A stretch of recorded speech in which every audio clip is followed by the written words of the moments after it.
This is Democracy, a podcast that explores the interracial, intergenerational, and intersectional unheard voices living in the world's most influential democracy. Welcome to our post-election episode of This is Democracy. I know all of our listeners have been up very late the last few nights. And after our discussion of the power of voting and the importance of voting in our last episode, today we're going to talk about what it means and the outcome of this recent election. We have with us two of the most detailed and insightful thinkers on this topic that I know. My colleague Jim Henson of the Texas Politics Project, he's the director of that, and Bryan Jones, who is a distinguished entrepreneur and one of the leaders of Stand Up Republic, which has been one of the most important organizations in getting more people involved in politics, particularly independents. So to start us off, Zachary has a poem about election night. Zachary, what's your poem titled? If Mississippi is Close. If Mississippi is Close. Okay, Zachary, let's hear it. 8 p.m., I watch the votes come in from Indiana, flood through the gates like water. The Kentucky ballots counted, but I don't want to care. 9 p.m., I couldn't believe they called it for Cruz with only 30% in. Didn't think they actually meant it. 10 p.m., and it finally sunk in, leaning against the railing, staring at the projected newscast in disbelief, out of it. 10:30, trying to be hopeful. When the night is good, the stars are bright, but the one you wanted most to see is gone. Hugging the great column of the old hotel, sliding around its smooth surface in agitation. 11 p.m., and I still don't think any of it matters. The House districts coming in from Minnesota, Oklahoma to cheers, but it doesn't sink in until they call Mississippi a tie. If Mississippi is close, then I can sleep soundly. 11:30, watching him concede from a time zone away, 9 hours as the crow flies, cheering inside my head, lost in the emotion. I just sit staring when it's time to go. 12:30, and I'm sleeping for an early rise. So it sounds like your poem is about the emotional swings of election night. How did you feel? How does your poem capture that? Well, it talks about how, some candidates that you really want to win don't win, but then some that you don't expect to win, and it's really a swing. And especially after, all the stress of not knowing what's going to happen, and then it finally happens, and it's hard to make sense of it when it first happens. Right. And they're mixed results, right? Well, that's a good point for us to go to our experts here. Bryan, you were following this obviously very closely. What should we make of the results? I think one of the best lines that I read about the evening was it was kind of a choose your own adventure of the news that you wanted, where almost whatever way you wanted to interpret the results, you could spin it to your base. The Senate is going to go farther right by at least 2, depending on what happens in a couple of the Senate races that are still under recounts. But I think that the D's picking up 37 at this point, that's as much as at the beginning of the news cycle, there was a lot of, there's not going to be a blue wave. And even after a lot of the results were coming in, people were saying, this is what they were expected to do. Picking up 37 seats in a midterm election is almost unprecedented. It is as high of a turnover as you've seen. I think the last time was 2006, and right. The way that George Bush characterized that was a thumping. Right. And so you have a situation where there is a big change. And so, you saw some really interesting things happen nationwide where, I think the right did end up going a little bit farther right. I think the Republican caucus is probably more Trumpian in nature now because I do think a lot of the moderates lost their elections. I'm glad that there are still some moderates, but I think that with everything that's happened recently, having the House be blue and having some congressional oversight on the executive branch is a great thing. Right. So we will actually have mixed government now. We will. And having Adam Schiff and Eddie Johnson involved as being chair people of their committees, that's a pretty big change as it relates to this kind of bicameral governance. Gotcha. Jim, is that accurate for thinking about Texas in particular? Well, I think Texas fits into that mosaic in an interesting way. Texas isn't like the deeper red states, and it's hard to remember that, I think, in some ways. That just went, a place like North Dakota where Heidi Heitkamp lost, in the Senate race. What we saw in many of those states was the red states getting redder, and we didn't see that in Texas. Right. I mean, in Texas, we saw a different dynamic, and I think because Texas is different, Right. in a lot of important ways that are fairly obvious. I mean, we're bigger. Most importantly, we're more urban. Mm-hmm. Even if we do have a foundational kind of conservative political culture that, in my view, promises that we're likely to get more competitive, but never quite turn blue. And I think reasonable people can disagree about that. But so I think what we saw, because Texas is so big and so varied, was almost like a microcosm of what we saw in the country overall, where Democrats extended their urban dominance in Texas out into critical areas of the suburbs, but the Republican Party was able to maintain, more shakily this time, their overall dominance in the rural and exurban areas and the farther reaches of the city. Mm-hmm. And in an interesting way, there's all this lore about Texas being separate from the rest of the country, and I always, laugh and it's a reliable laugh line in talks to say, I'm here to remind you Texas is part of the United States. Right. And in some ways, Tuesday night, Texas looked like a microcosm of the country. Right, or even a bellwether in certain ways, right? Yeah, maybe. Maybe. I mean, I think that's a little more complicated, but yes. Right. So Bryan was referring to sort of divided government or mixed government. Are we going to see something more like that in Texas? Well, not right away. Certainly not, we were talking before the podcast started. What we saw was an erosion of the advantage that the Republican Party holds, particularly in the lower chamber of the state house, where the Republican Party flipped no Democratic seats, and in fact, the Democratic seats that were supposed to be, there were only one or two that were supposed to be in danger. The Democratic incumbents won large. On the other side, the Democrats flipped 12 seats from Republicans. So from Republican to Democrat, you still have a pretty big majority in the House, but there are signs of attrition. And on the statewide ballot, what you saw were lower victory margins for all of the Republican statewide officials. Everybody escaped Democratic challenges, obviously most prominently Ted Cruz, who beat Beto O'Rourke, but only by 3 points. So we're not at the point where we're seeing signs of institutional progress, but I'm working on a piece right now so you can kind of see a more competitive party system on the horizon. Right. And Bryan, do you think that these competitive races are going to have an immediate effect on policymaking? I absolutely hope so. I think part of where I think that we've gotten is that things have become so polarizing and so partisan and so essentially tribal when you think about issues. And if you know that to get reelected the next time, you're going to have a more moderate view, just going and playing up to the base and the red meat offerings of going extreme on a issue. I'm hopeful that comes back and people remember that, it's not just that they're trying to get a small portion of the populace to vote for them and agree with them, but it's actually that they're representing the entirety of the voting populace that elected them. And if that's the case and we can remember that and it does become more competitive, I think that you start to have a little bit different policy, and especially as it relates to restoring some of the norms and protecting the ideals that make the United States and Texas so great. And are those the kinds of Democrats who were elected? I think so. I think if you look nationally, that the hardcore sides on both sides had a really rough night, and I think that that's a good thing. It'll be interesting.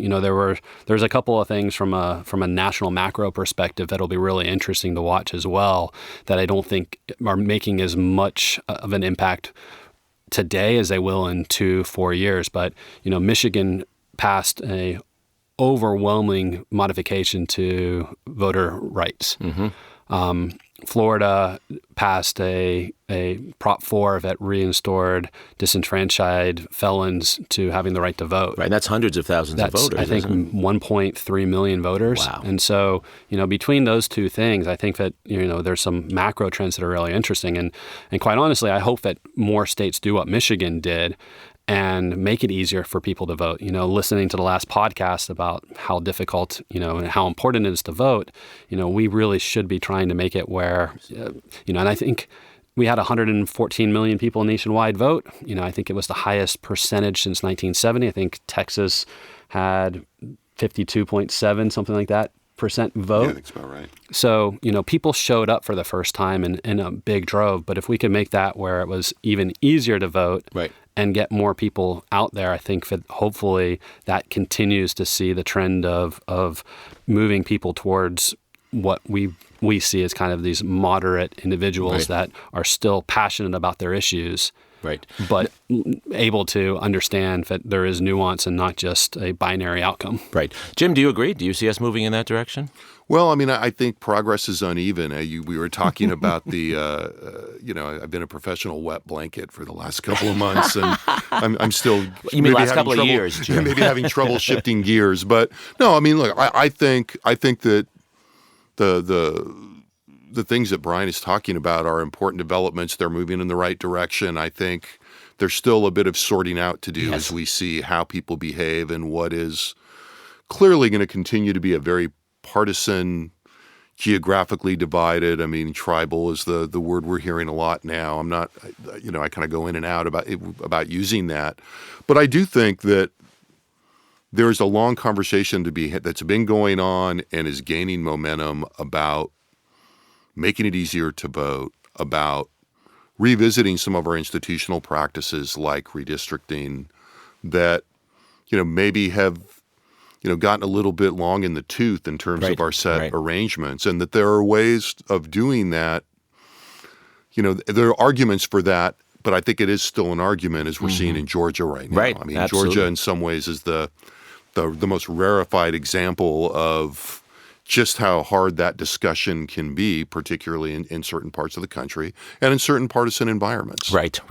And of course, as our listeners know, this is an old story. This is actually part of our history. We inherit this. This is not something new right now. Jim, what about the new kinds of voters and the new kinds of people in office, especially at the local level? Does that make a difference? Yeah, I mean, I think it does. I mean, particularly in states that have been lopsided, whether Democratic or Republican, I think local offices where you recruit candidates and where candidates actually learn about governance and civic engagement at the ground level. And I to my mind, not to single anybody out, but in an age where we're looking for celebrities to solve our problems. I'm one of these guys, I love mayoral candidates, for example. I have a bias. I mean, it's almost a bias I have to control. When I see a mayor running for office, I see somebody that has run things, knows how things work, has had to make compromises and settle almost habitually by definition for things they don't want. And so, I think in particular, those local channels are vital to us getting a little bit back on track, frankly. Right. I mean, and those are the spaces where people are actually doing the bipartisan problem solving. Because they have to. Yeah. They have to. Bryan, do you see this having a deep effect on the presidential election coming up in 2020? I think it is going to be really hard to say right now. I do think that there were some very positive signs that the nation is thinking about things differently. I think for the first time there's over 100 women that are going to be in Congress. The first 2 Muslim women ever were elected. Right. Texas, I think, is sending its first Latina, and I think there's 2 of them that are going to Congress. So the diversity of our representatives is increasing, and I think that's a good thing. But I think that also is something that is going to cause some consternation among the voting populace as well. I think that there's a very big split right now between voting for what is best for the country and voting for what is best for me. Right. And I think that that's really playing out in the way that the elections are being talked about, where there is a lot of change happening in the United States right now. And you are really being asked, do you want to protect what has always kind of been the way that it was, or the way that we're heading? Right. And to sit there and say, this 2 years out gives us an insight, I think it's a little bit early. I do think that, the Midwest, where 7 of the 8 major races in Michigan, Pennsylvania, Indiana went blue, I think is really interesting. I think, Florida is always going to be interesting, just in the fact that I was really surprised that they passed Prop 4, because every election that I've ever seen in Florida is, 50.01, 49.99. Like, they can't vote for a majority on almost anything. So, and that's where, to get the Electoral College becomes really interesting, because you have to carry either the Midwest belt or pick up Florida. And now it's going to be what happens over the next 2 years and what happens. But I do think the next 2 years are going to be really important, not only for the presidential election, but going back to the gerrymandered districts. There was a lot of local houses and state houses and state senates that flipped. And if they're in control of gerrymandering, maybe there's an opportunity to make it where it is less partisan and more committee-driven, to say, let's come up with something that is as fair as we could possibly get. Right. Jeremy, I get too far in the weeds, but with this point about the two Latina representatives really brings a lot of things together that we've already talked about. Because on one hand, they are, these are Democratic seats. They're new, but they're new members that are replacing, O'Rourke in one case and Gene Green, a longtime liberal from the urban area. But they're also experienced local officials. Both Ferrana Escobar and Sylvia Garcia came up through local government. Just as you were speaking before. Exactly. So they're both that channel, but they're also sort of a different kind of representative than we're seeing kind of dominating the news cycles and the discussion. You were talking about some of the more kind of people from the more, sort of progressive wing of the Democratic Party. Both Escobar and Garcia will be, relatively on the, to the left of the Democratic Party, but they're really not part of this new kind of quote unquote new breed of candidate that just jumped in because they were angry about Donald Trump or energized now. These are people that have been engaged in politics and worked up through this, within the system for the last decade or more. And they're likely to work well with Nancy Pelosi, in fact, right? Yeah, I mean, they're going to, they're not going to be, they'll be new to Congress, and that's a move up, but they're not going to be green. There is a very youth-driven, like in politics, obviously, youth in air quotes, because it's not necessarily these are young people, but they're new, and especially what we've seen over the last 15 years in federal politics is that people haven't stepped down. So the average age of our representatives has inched up, and especially on national elections, so presidential elections, the candidates have been becoming older and older. And I do think that some of the excitement that we saw for some of the candidates, Beto and others, is that there's this useful rise of saying, okay, the next generation of leaders is coming. And I think that's inspiring, where it's not just the same people, but it's new faces, new energy coming up. Absolutely. And new faces in terms of diversity, and certainly in terms of youth. What a lot of students ask me, Jim, is how they can make sense of what look like two contradictory phenomena. Right? On the one hand, there's this positive story, right, of new kinds of people who represent different communities, Latina, African-American, women, more than 100 women in Congress now. On the other hand, there's so much more evidence of racism. It's hard to look at the Florida race without thinking that in the end, the fact that Andrew Gillum was African-American cost him, even though he was ahead in the polls, right? To look at the race in Georgia. And then, those who won in Texas as well. So how do we make sense of this? How are we becoming more racist and less racist at the same time? Well, I mean, I think we have to remember that there's the underlying structure, and then there's what's revealed and what we see in front of us. And I also think that the essence of what we're seeing, frankly, in the White House right now, and the movement that has gathered and is most enthusiastic about Donald Trump, is a very reactive movement, and it's been pent up, and it's reactive against much of the progress that we've made in the country in the last 50 or 60 years. And I think that,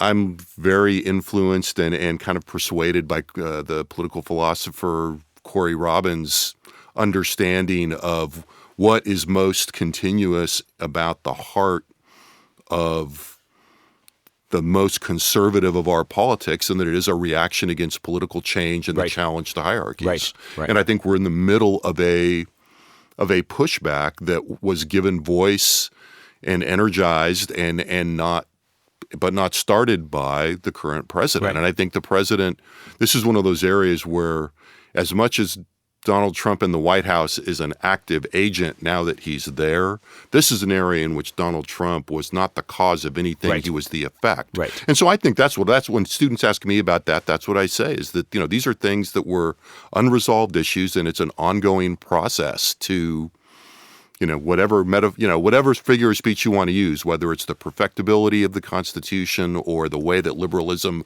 develops over time. It's protean character. Yes, exactly. Choose your metaphor, right? Or choose your figure of speech. That's where those contradictions come from. Yeah. That's what and those things that seem like contradictions, those tensions are what propel us. But you don't, that propulsive force meets resistance, and that's where we are right now, in my view. And I also don't think that the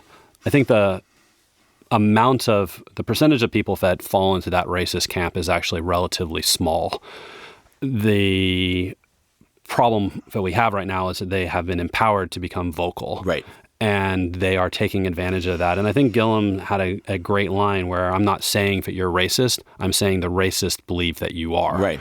And I think that was a spot on line, because you see people like David Duke all of a sudden coming back out from the rock that they live under and making comments and endorsing policies and encouraging their base, albeit small, to step up and become vocal and loud and cause issues. And I think that does skew a lot of things, because I don't think that, I do think that there are big macro changes beyond racism that are causing the Republican Party to try to figure out what its identity is. And I'm sure it's correct, as both of you said, that this is a relatively small group that's expressing these extreme views.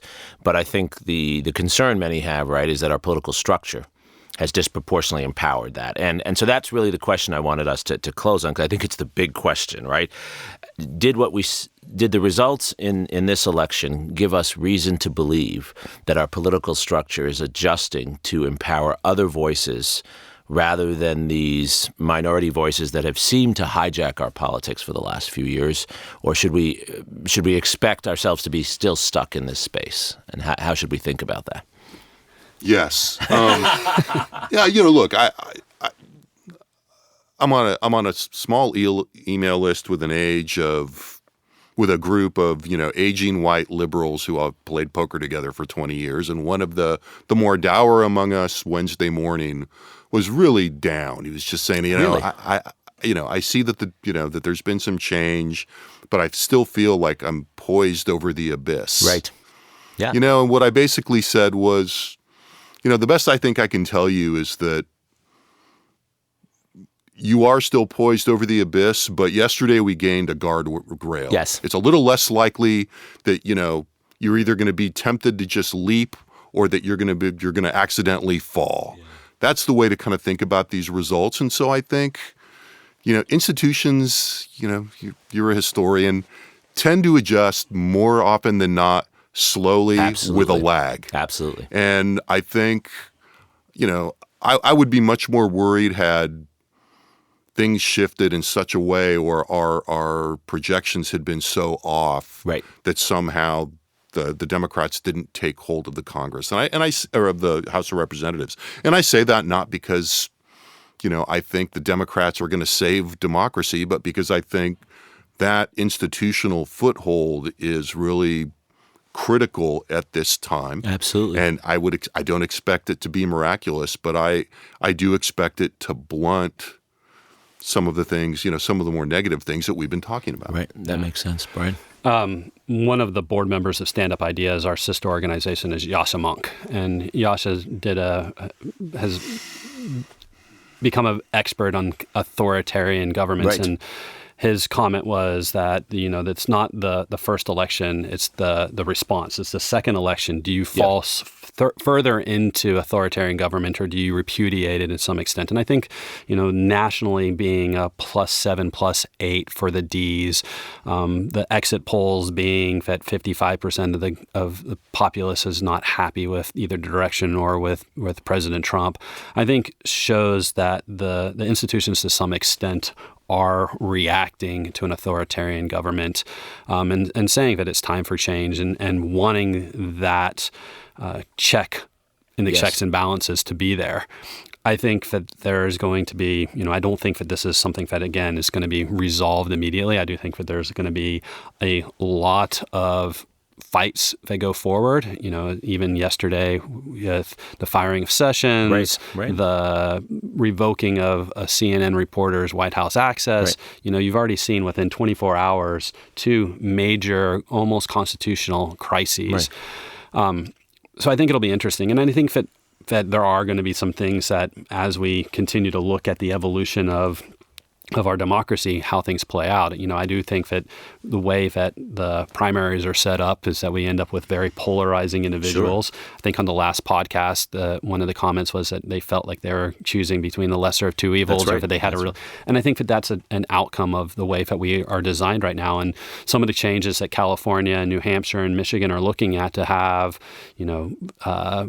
choice ranked ballots, or to have jungle primaries, where all of a sudden some of these things may change. I think that those are the things that we're going to need to continue to look at as we evolve. But I do think that, as an ecosystem, we at least reacted to what's happening and started to try to figure out how do we get back to where we should be. I think these are such great insights. As a historian, I'll just add that the historical record leads us to believe people don't change their votes very often. What makes a difference is when new voters come in. And I think what makes me very optimistic as a historian is to see all of these new voters. You both talked about this, and new kinds of candidates. And of course, they didn't transform the system overnight, but they certainly made a huge difference. Take a state like Wisconsin, where a new governor is elected with about 30,000 votes, and a lot of that is a 93% turnout in Dane County, which is the youngest, most educated county in Wisconsin. And so it does seem to me we're on the edge of what is probably another civil rights movement of new voters coming in and making a difference. Zachary, what do you think? How are your friends and your age cohort looking at this? I agree with that, but I also think it's I think there's some people who voted for Trump and are willing to vote for Democrats for Congress, but I'm not sure if they're going to be willing to vote against Trump in 2020. I think that's a little worrying. But also, I agree that there's a very small minority that are really racist and are voting for Trump because of that. But the problem is there are a lot of people who are willing to overlook that support and that base just to help themselves. And I'm not sure if this was as big enough of a wave against that to really be heartening. But are young people, are your friends excited and optimistic or pessimistic? I think a bit of both. I think they're optimistic about the next 2 years and really uncertain about what's going to happen after that. Well, that probably characterizes how most of us think. Jim, Bryan, Zachary, thank you so much for your insights. Thank you for joining us on This Is Democracy. This podcast is produced by the Liberal Arts Development Studio and the College of Liberal Arts at the University of Texas at Austin. The music in this episode was written and recorded by Harrison Lemke, and you can find his music at harrisonlemke.com. Subscribe and stay tuned for a new episode every Thursday featuring new perspectives on democracy.